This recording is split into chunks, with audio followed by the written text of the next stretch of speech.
Hello everyone, welcome to another live hangout here at Voice Essentials. And if that introduction doesn't seem to be my usual perky self, it's because it is not.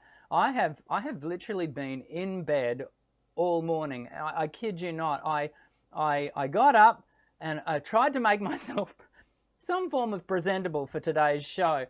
Because we've got a special guest, and she's a regular here on the show now. This will be her third time, Marci Daniels, and she's going to be joining us in a moment. And my wife said to me, so I'll let you in a little secret. Our family has COVID. I, to this point, have tested negative, but I'm on borrowed time. I'm not feeling great. We haven't had COVID in the family to this point, but here we are. It's arrived. We're all triple vaxxed and the whole shebang, but I am currently. It's funny because I don't know, everyone else is feeling pretty rotten, but I'm the one that hasn't tested positive yet, and maybe it's the man flu. Maybe that's all it is. But anyway, we are going to get through today's show because, despite my wife saying to me, "Do you think you really should do the show?" Well, we have a special guest, and I didn't want to, have her reorganize her schedule. But more importantly, we're talking about singing when sick. And so there's this kind of happy little irony, maybe not so much happy, but definitely irony about what we're going to be discussing today. And we might even get to talk about, well, what should I be doing, in the use of my voice as we go along. So today's show is going to be so super important. It's going to be one that I know that you're going to get a lot out of, and so I want you to stay tuned, because right after this, Marci's going to join us. Sound check. Check 1, check 2.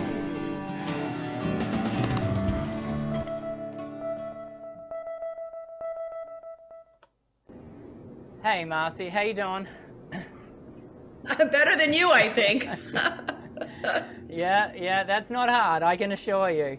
It's what they say about this COVID thing ain't wrong, and I'm almost certain, I've got it on a really low level, given that it puts people in hospital and sadly takes people's lives. But so I feel blessed on that level. However, it's not a lot of fun.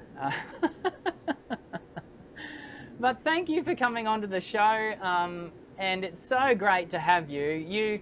You are a very well-known name here at Voice Essentials, not only because you've been on the show twice before, but because you are the wonderful co-author with Wendy Leborgne, who's also been on the show, of this just the most amazing text, The Vocal Athlete. This has become a go-to text for so many singing teachers, vocal pedagogues, and why don't you just, because I think people know you and they can check out your website and learn more about you, but why don't you tell us a little bit more about the history of how you came to be writing The Vocal Athlete with Wendy? Oh, geez. I would say it probably goes back to maybe 2009-ish. And Wendy and I met at a conference in Ohio that the Ohio Voice Association was doing. And I knew who she was. I knew her name. And we just started talking, and then we became friendly and planned a conference together and got to know each other. And we finally sat down and said, let's write a textbook with emphasis on musical theater styles, and a book that doesn't exist yet, and a book that we would want.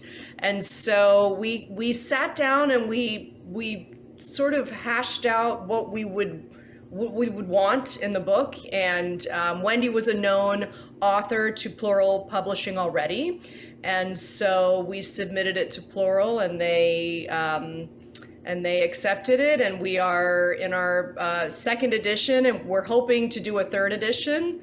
That was a long time ago, and each, we've added chapters to the second edition, and if we're fortunate enough to do a third edition, we will add more to it.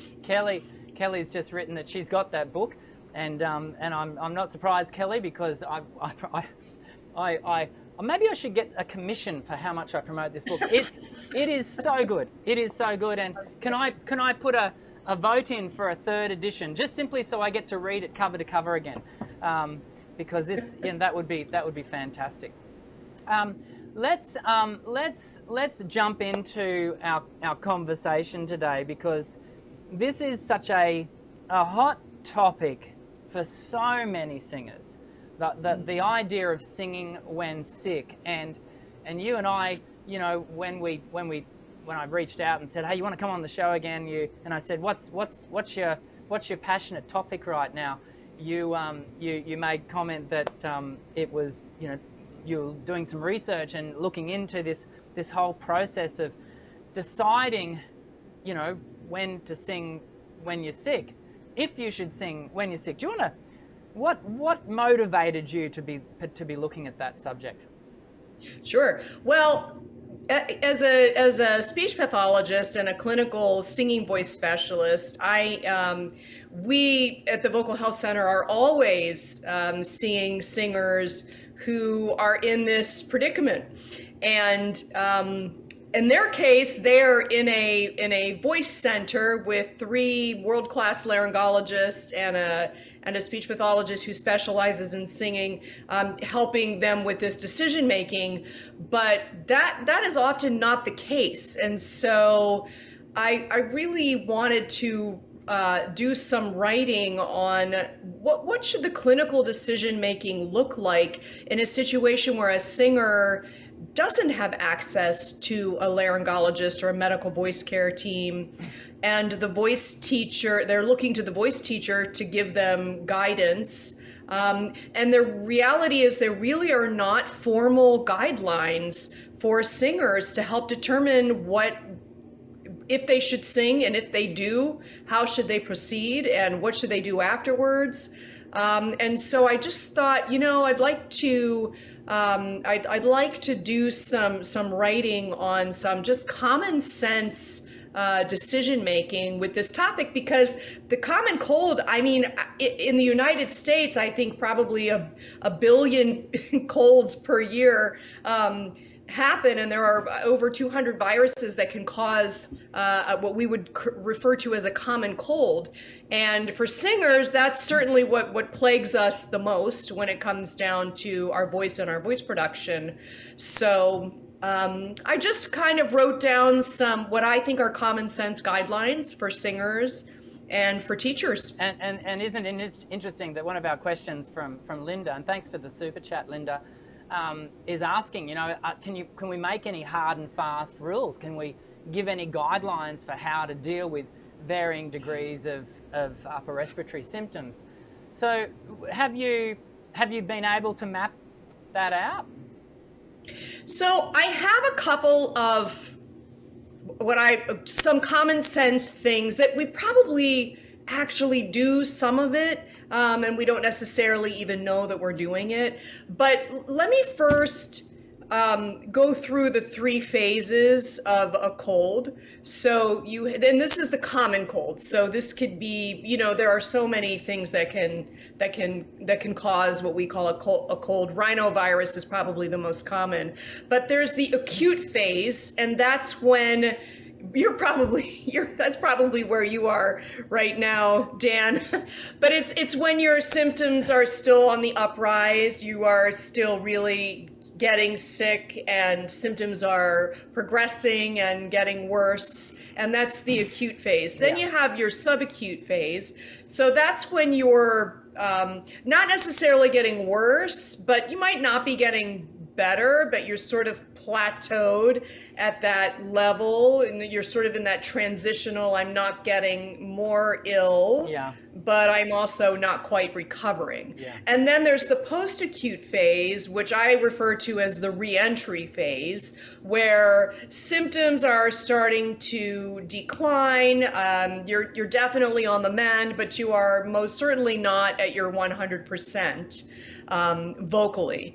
And so I think that a big part of this decision making, number one, is where are you in this within these stages. Yeah. So let's use you as an example. So you're happy to be the guinea pig. You're in the acute phase, my friend, so you should just go to bed. So, is that the doctor's orders? I'll take that. Right. So if you are, throat is hurting, it hurts to swallow, you're really quite dysphonic, your symptoms are still progressing, you're on the upswing. If you have a fever, you have general fatigue and malaise, this is your body saying, go to bed, hydrate, have some chicken soup, sleep, and cancel your obligations. And the acute phase is, I think, the easiest phase for decision making, because symptomatology is going to make that decision for you, because you're most likely not able to perform the tasks that you would like to be able to perform in that stage, and so that is going to make your decision for you. It's a little trickier when you're in the transitional stage and the reentry stage. Because do we want to talk about? Do we want to wait to talk about when we kind of, the show must go on? Do we want to talk about that now? Or should we hold on to that for later?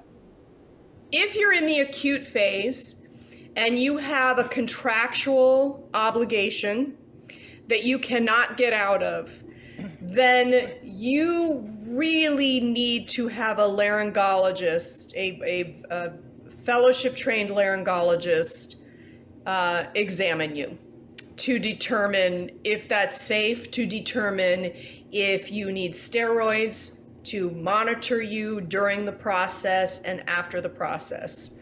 Let's just very quickly talk to the idea of steroids, because there's I think a growing knowledge in the general public that we can have a steroidal injection to get us through these acute phases. Just tell us a little bit more about that, and maybe the pros and cons. Yeah. So steroids are definitely something that a laryngologist is going to consider when they are looking at you and you are in this stage of illness where there is edema and it's very clear that your vocal folds are not healthy looking. But there are risks. So there are bleeding risks that can be associated with steroids. And a laryngologist is going to take a look at your vocal folds and what they look like and really determine, is that, you've got that cost benefit decision making of is it really worth the risk of taking a steroid? And sometimes the answer is yes. And certainly in our clinic, our laryngologist will make that decision. We'll put a singer on steroids, oral steroids, if they're in tech week and performances, within 48 hours, they will sometimes do an intramuscular injection and oral steroids, but we will follow the singers throughout that entire period. Yeah. Where I start to get nervous is when a singer goes to a primary care provider or maybe a general ear, nose, and throat who is not necessarily thinking about very specific needs of a singer and doles out oral steroids with no follow-up, with no laryngeal exam. And a lot of times the singer, they listen, a physician is giving them a steroid. So they have no reason to think that is not okay to do, when the reality is that is really a decision that needs to be made with a laryngologist. Yeah. There's just no other way around it. Yeah. Let's because it's for many people, the option of going to a laryngologist, even to go to a generalized ENT, is a privilege. And for some people watching us, they don't have that option available to them. That it could be monetary, it could be geographical. What are some of the things that we can do to self-assess? And I'm very careful in talking about this, because we have to be very careful when we go looking at Dr. Google, which is where this video will be found. What are some Right. What are some things that we can be doing to assess when we don't have those options available to us? Yeah. So the things that I talk about when you're in that subacute transitional phase and the reentry phase, if you have no access to a medical voice care team, and you are still where symptomatology is increasing and you really are still kind of on the uprise of your illness, what I would say is it's important to actually understand your history with previous upper respiratory tract infections that you have had, because we all get them. Most of us get at least one a year. And if we are a singer, we pay very careful attention to how that tends to impact us. So, historic reference for your own body and how you tend to respond to a similar kind of infection can be helpful. It can inform how this illness might trend for you in terms of, how many days are you going to be in this phase? How many days are you going to be in that phase? So it can be useful for that. But more importantly is understand how your voice functions for you when you are healthy, so that you can compare where you're at when you are unhealthy. And a really nice way to do that is to check your mucosal sealing and look for swelling traps. And that was a concept that was introduced by Dr. Robert Bastian, who is a laryngologist in Chicago. And basically, the mucosal sealing, it's a very low-tech way. All you need is a keyboard. And what it assesses is what is the highest note on the keyboard that you can phonate softly and a very light, pure head tone, like prepubescent soprano. And knowing where that is for you when you're healthy is going to provide you with useful data when you are not healthy. So that if you are a fifth off from where you can normally phonate, nice and high in your light head register, then that is most likely inflammation. And your mucosal tissue is not happy in that moment because you're sick. And so, but you've got to know where you're at when you're healthy in order to compare when you are ill. I will say this though, even if you don't know what your mucosal sealing is, if you are sick, so Dan, let's say you've never actually played around with that concept and checked, your highest light soft phonation, and now you're sick.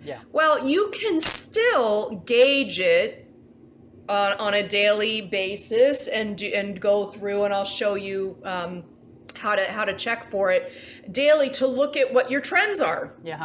And so if each day it's very clear that the delayed onsets are a little less delayed, it's a little less sticky, you're able to get a little bit higher, that's telling you where you are, how you're trending with this illness, and that the vocal folds are starting to regain some sort of normal function.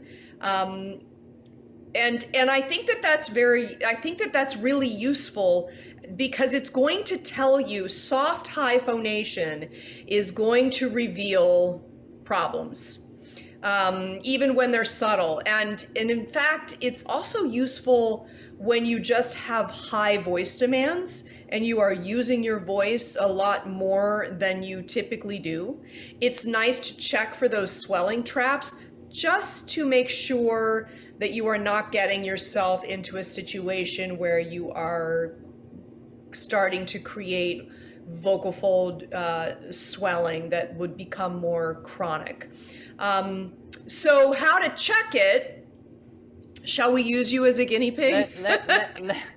Well, I'm happy to be the guinea pig. Let's give it a shot. Okay, so where would you typically top off in a light phonation? And when I say light and high, the task, so there are two tasks that you can do. Yeah. The first one is you sing the first line of Happy Birthday to You. And it's Happy Birthday to you. Yeah. And you're sort of looking for when it sort of starts to stick. Yeah. That's one variation. Also, you can do a and you're looking for clean, crisp onset without a glottal, where you do not have to increase loudness in order to make the sound happen. Yeah, maintain even. Okay. So where would that typically be for you if you were to? I'm being a true tenor. I'm up in the C5s, D5s. Okay. So let's start. Let's start lower, since you are sick. Today, I don't know if we're going to get me up to a C5 today. Let's give it a shot. I would be very impressed. And so just a very soft, just do the. Okay. And so now gauge, how does that feel compared to how you expect that to feel? I had to apply a little bit more weight than I would normally want to find myself applying. Yeah. You can hear the inconsistency in the phonatory pattern, right? Yeah. Yeah. And let's go up. What are we on there? That's B. Uh-huh.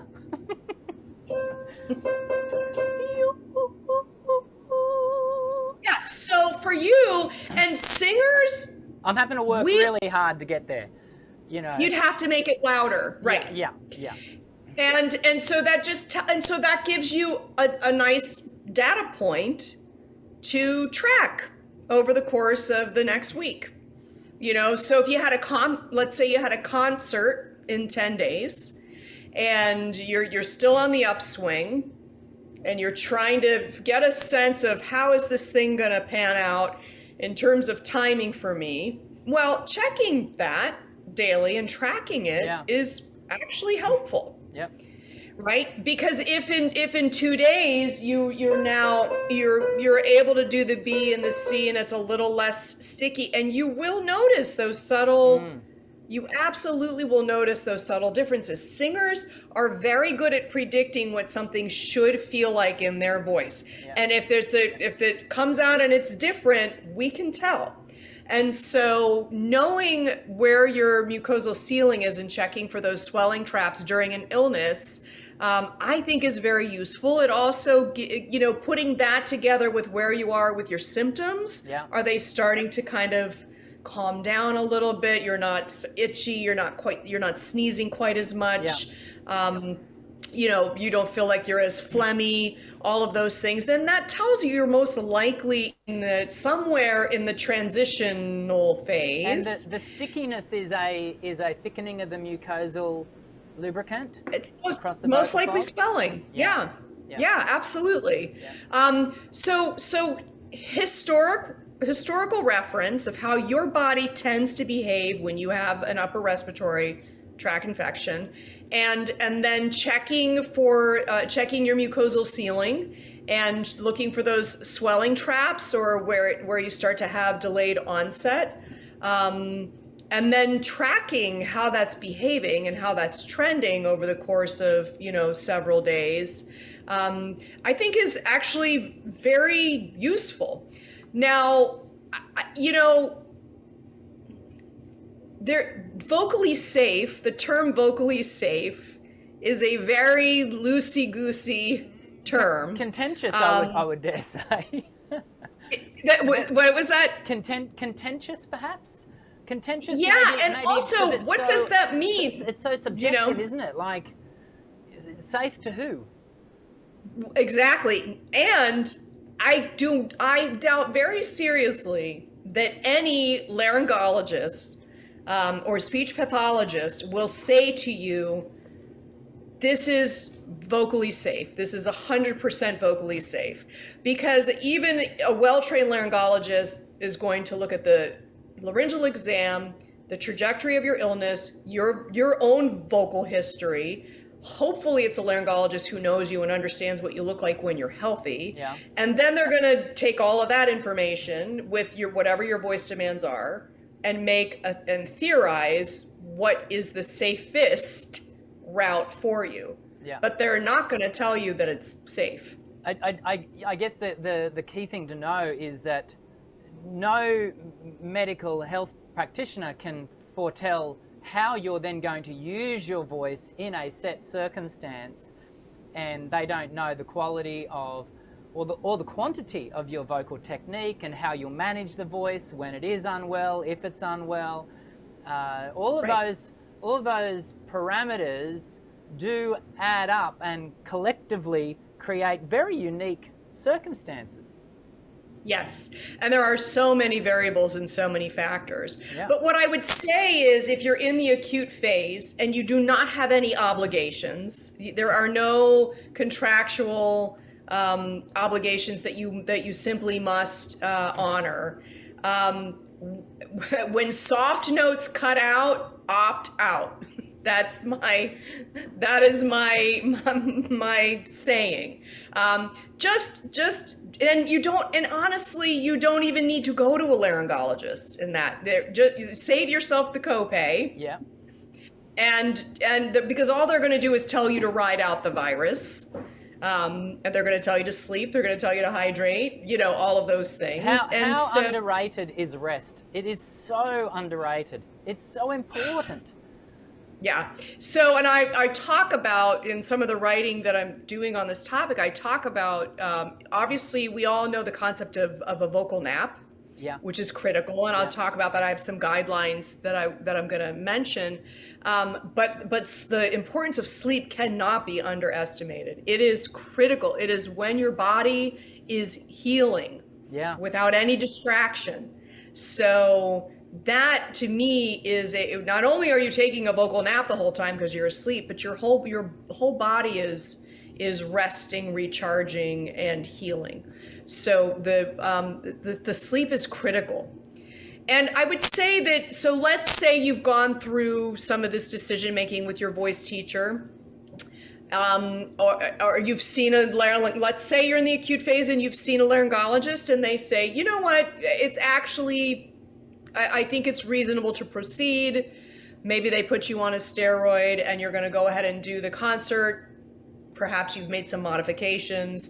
So what I would say is there are a couple things, then some sort of general guidelines that I would say. So the first one I already said was the medical input, especially when you're in that acute phase. And if you don't have obligations and there's any doubt, just opt out. A short-term obligation is not worth a potential long-term risk. And oftentimes singers are placed in a position of having to proceed. And if that is the case, and if it's at all possible, a medical voice care team really is going to be probably the most important thing. Beyond that, if you're going to proceed with performance, you're gonna minimize and eliminate any other extraneous voice use. Certainly you should not be engaging in any yelling or any extremes of pitch and loudness. Yeah. And any other voice use to minimize your vocal dose. Uh-huh. You want to let those vocal folds rest as much as possible in terms of just your daily communication and talking. How important is hydration? Go ahead, say that again. How important is hydration? Yes. The old so I will get to that's the fourth one, and that is so mucosal pampering is what I refer to that as. I have I refer to the vocal spa, and mucosal pampering is very important. So we have systemic hydration, which is just consuming clear hydrating liquids, and then also surface hydration of the mucosal tissue is I think equally important. And I am a big fan of the little handheld ultrasonic nebulizers with the sterile saline vials. Yeah. I have one. probably have one sitting in my drawer, but those little pink saline vials, those are like giving your vocal tract a facial. Yep. Yep. So it gives you a short-term, almost like a plumping, kind of theoretically a plumping effect, Yeah. as the mucosal tissue is receiving that saline, Yeah.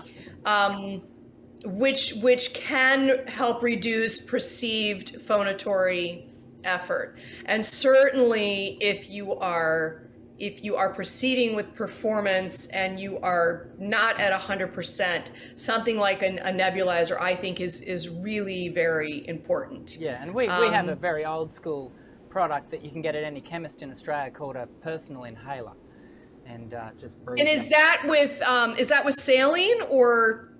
Unfortunately, it comes with a little vial of eucalyptus oil, which I always tell students to put aside. Put it in their cleaning cupboard and use it for cleaning because it's that abrasive. And I do encourage students to use maybe a little bit of Himalayan salt, just to create a softening of that.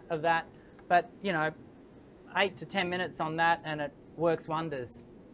Yeah. And it's interesting. So some of the steamers, so there's a difference between a steamer and a nebulizer. Yeah. The steamers are water. Yeah. And they're very soothing because it's warm, but they actually do not infuse moisture into the mucosal tissue. Interesting. A nebulizer actually infuses moisture directly into the mucosal tissue of the vocal tract, and it's the only thing that has a chance of getting low enough that it's actually going to impact vocal fold and the laryngeal vestibule. New information to me, so tick, thank you. Yeah, and a lot of people get sort of put them together as if they're the same thing, but the steamers, I mean, think of what happens when you get out of a shower and the steam gets on your mirror. It evaporates very quickly. So your mucosal tissue is not receiving that as moisture. So they serve slightly different purposes, but the mucosal pampering, I think, is key. Also in that category of the mucosal pampering would be those gentle semi-occluded vocal tract exercises, the straw in the water, to keep that gentle range of motion of the mucosal tissue on top of the vocal fold, to keep it moving gently. Yeah. And that can actually help to promote and encourage healing. So that's mucosal pampering. The other M guideline is to modify and enhance whatever performance parameters you can. So that would be making sure you've got your in-the-ear monitor, altering the key if necessary, emitting high notes if necessary, strategic song set order, and all of those kinds of things to help distribute the vocal dose during the performance as best you can, and minimize your vocal dose and any vocal extremes as best you can during performance. Yeah. So those would be the things that some guidelines that are the pre-performance guidelines to help maximize your success with your voice production when you're ill. Then after the performance, I have some R guidelines which relate to recovering after the performance. So the first one is returning to neutral, and that's going to involve the vocal cool down. So again, the gentle semi-occluded vocal tract exercises, also the mucosal pampering, the nebulizer post-performance is also great. What is a cool down? I tend to think of vocal cool downs as soft, descending coos and glides, resonant hums, various gentle, semi-occluded vocal tract variations. Your vocal cool down really shouldn't take more than 5 minutes, and it should be completed before you go into your vocal nap mode. So that brings me to the next R guideline, which is recovery time and recharge. And this is, I think this is critical. Actually, these guidelines are important for singers, even who are healthy. Yeah. And they become particularly important if you are singing when ill. But a general guideline for returning to general voice use after performance, this is a very general guideline. There will be so much variation, but I would say double the length of your active vocal performance and take that amount of time for a vocal nap after you do a very brief cool down. Yeah. So if I sang a cabaret and I did an hour of singing, then I'm going to do a very gentle cool down after that, and then I am going to do a 2-hour vocal nap, 100% silence vocal nap. Now, there is no research that clearly guides how long we should take a vocal nap after voice use, and you should adjust it as needed, with the recommendation to err on a more conservative side, especially if you've been really sick, if your illness has involved coughing, then I think you need to be even more conservative with that. I think one of the biggest mistakes that singers make is the casual mid-show or post-show chit-chat that tends to happen. So the post-show meet and greet, chatting with audience members during breaks if you're doing a gig, that kind of voice use can actually be the most problematic, even more problematic than the actual singing. Yeah. So I would say be very careful about that and avoid it if at all possible.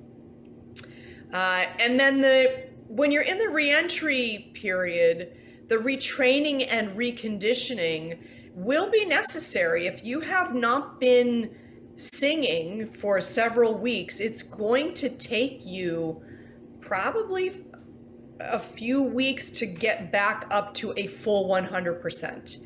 And going back to those swelling traps, so let's say, Dan, you get back up to your C's and your D's, nice soft, and you're thinking, great, I'm back to my normal baseline. What I would say is I would still only be at around maybe 70 to 75%, and I would slowly resume back to normal activities. I wouldn't just hammer the vocal folds with your full 100% voice use, the moment you get back to your baseline for your mucosal sealing, because chances are there's still some healing that can be happening. And then there are times when rehabilitation is necessary. So if symptoms are lingering, the upper respiratory infection is long gone, you're no longer sick, but you are still having fatigue, you are still having issues with range, you are still having positive swelling traps, then you need to go back to your medical voice care provider and to see if you need a more formal voice care in a clinical setting. So those are just some very general guidelines that I think are common. They're very common sense. They're very straightforward. But when you're the singer and you're the one that has the obligation, we just panic. We go into panic mode. We're looking to our teacher to help guide us. Sometimes the teacher goes into panic mode because we don't really know what we should be doing. So I think in the absence of a medical voice care team, using some of these as a general guideline with common sense, I think can be very useful and very helpful. Kelly has asked, and thanks for the super chat, Kelly. Kelly's asked about, she's made a comment that saline sounds so nice, and she often wakes up coughing at night. It feels like it's because it's dry. I wonder she wonders if she should be using a nebulizer.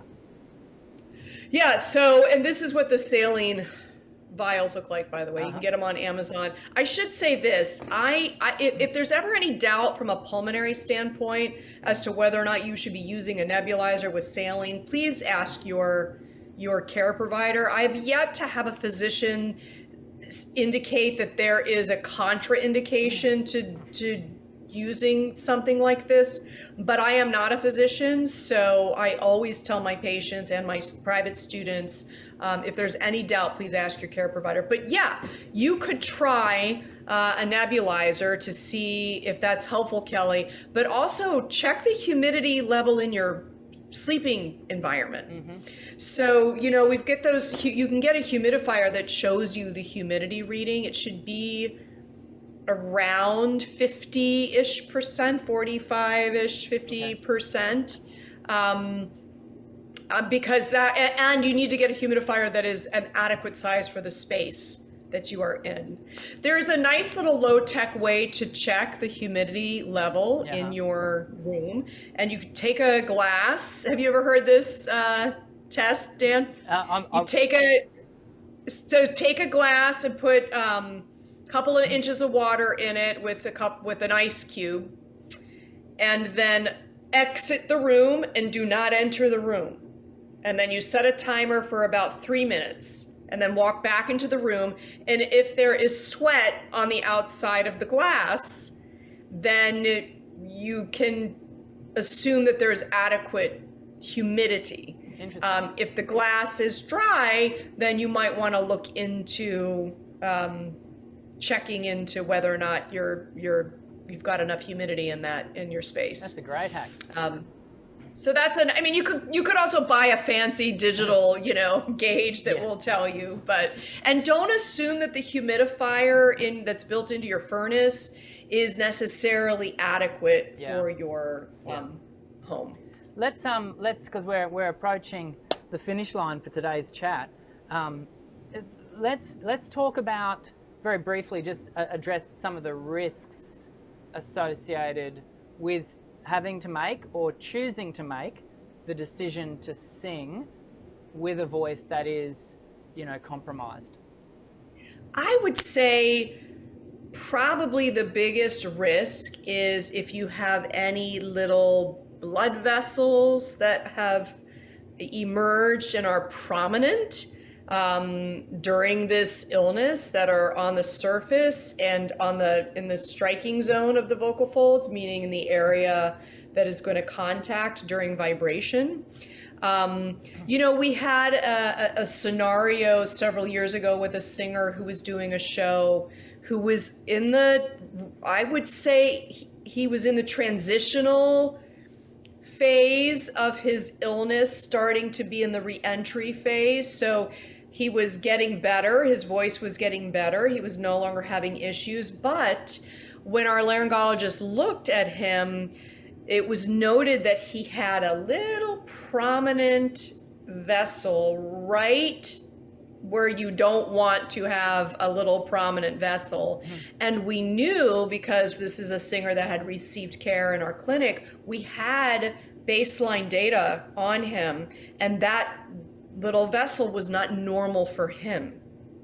So that was actually a situation where, even though he was not in the acute stage, we actually made the recommendation that he not do his performance because it was not a professional performance. And that was based on that laryngeal exam. So I would say that's probably the most, I would say that's probably one of the major risk factors. You know, your mucosal tissue is it's almost like exfoliating, it's sort of sloughing off and regenerating. And so when that's happening with the mucosal tissue, you know, you want to pamper it and you want to allow it to heal and not necessarily put it through its paces.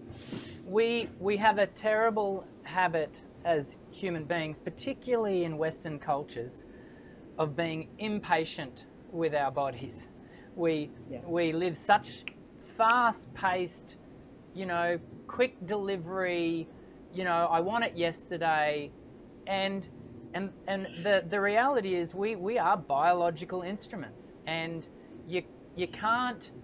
We certainly can do things, as we've been talking about today, we certainly can do things to support the healing process, but we do need to give our bodies time to heal. Right. And so I think I want to just finish off today by reminding people how important rest is. and being patient with yourself. One final thing, because often people reach for, in that process of trying to get better quick, and in some respects turn off any pain reception and whatever, they'll reach for the ibuprofen. What are some of the risks associated with just those general, over-the-counter drugs? Right. So all of the over-the-counter drugs are, as we know, they don't do anything to hasten the process of the cold. They are for symptom management. So we know that most of those medications can be very drying. So if you are going to take something, for example, for cough suppression, then know that that systemic hydration and that surface hydration is going to be very important. I would say in terms of symptom management, coughing is probably the big one to really pay attention to. Because if you've got an upper respiratory tract infection with a lingering cough on top of it, it's just twice the I don't want to say injury, but it's just you're getting double the wham on the vocal folds, because you've got the illness and then you're coughing on top of it. So I used to not be a big fan of taking cough medicines and all that, but I will say that if you're coughing excessively and it's not productive, meaning there's no phlegm coming up, I actually think it's reasonable to have a conversation about cough suppression so that you are minimizing that collision. And a nebulizer can help with that, actually, can help soothe that and minimize that. Yeah, and reducing that aggravation at the level of the vocal folds, that involuntary response that we tend to get, right? And we'll get that flutter, for the want of a better term, which then aggravates and causes the cough. Right. Yeah. Now, I will say, Kelly, waking up in the middle of the night coughing can also be a symptom of reflux. So have that conversation with your with your care provider also, is that is one potential scenario as well. Yeah. And that, the reflux is certainly something that that's a topic for another day. And there's plenty of videos on my channel about reflux, and we can certainly. Is there anything, and thank you so much again for being so generous with your time and expertise, and I love having you on the channel. You're just so joyous. Thank you. Is there anything that we want to sign off by just making a statement to and reminding people of? I would say your voice and body are pretty good at telling you when they're not particularly happy. We have to listen with what's happening. But listen to the red flags when they are little red flags and not big red flags pounding you over the head. Because that's when more chronic problems start to arise. I often say to students, don't hit the brakes as you're going over the edge of the bridge that's out because you've suddenly seen the sign that says bridge out. There's always signs earlier back down the track that are saying, hey, the bridge is out. If you continue, you're going to run into some problems. You don't want to hit the brakes at the last minute. Pull up short. Absolutely. That's a great analogy. Yeah. So good to have you on the channel. Thank you so much for coming on. And I'm going to put in another vote for a third chapter, just a third edition, just because I'm so keen to read it cover to cover again. I read the first edition cover to cover. I read the second edition to cover to cover. If there were a third, I'd read that as well. Thank you so much. Stay tuned. Thank you so much for coming on and walking us through that. It is a, dare I say, a controversial subject online. We hear a lot of people talking about, the show must go on, and that's the reality of professional singing. But so many of us aren't being paid to step onto stage. So many of us are doing it from a passion standpoint, an avocational process, church singing, community choirs, so many reasons that you don't need to continue. Opt out, as you say. When in doubt, opt out, I think is the good option. That's right. Yeah. Yes, absolutely. And it's such a pleasure to be here. I always enjoy it. And I certainly hope that your illness, that your course is uneventful. I will be doing another COVID test as soon as we finish today, and yes, it's inevitable, as they say. I think with the 3/5 of my family have already tested positive, so we will see. But I am going to rest. I'm going to take your advice, my advice, and I am going to rest, which is important to do. Thanks so much for coming onto the show. So happy to be here. There you go. Look, it's so good to have someone of Marci's expertise, experience, and she is so highly respected worldwide. It's so good to have her voice of authority come on to the show and talk to us about these things. I don't want you to just hear what was said today. Can I recommend you go back and re-watch? Because I want you not to just to hear it, I want you to do it. I want you singing for the rest of your life. I want you singing in an unhindered way, and I want you to avoid unnecessary pit stops. Maybe choosing to not sing in that particular moment could avoid some unnecessary concern. I hope you've enjoyed today's show. I'm now going to go to bed, and hopefully next week, all things being equal, I'm fairly certain next week we'll be back. We'll do a live Q&A, which I love hanging out with you all. And so next week I'll be answering your questions. So make sure you come ready with those. And don't forget to hit the thumbs up button today to let us know how much you enjoyed the show. And let Marci be appreciative of Marci's time with that thumbs up. All the best. I look forward to seeing you all again when you'll hear me say, I'm Dr. Dan. Sing well.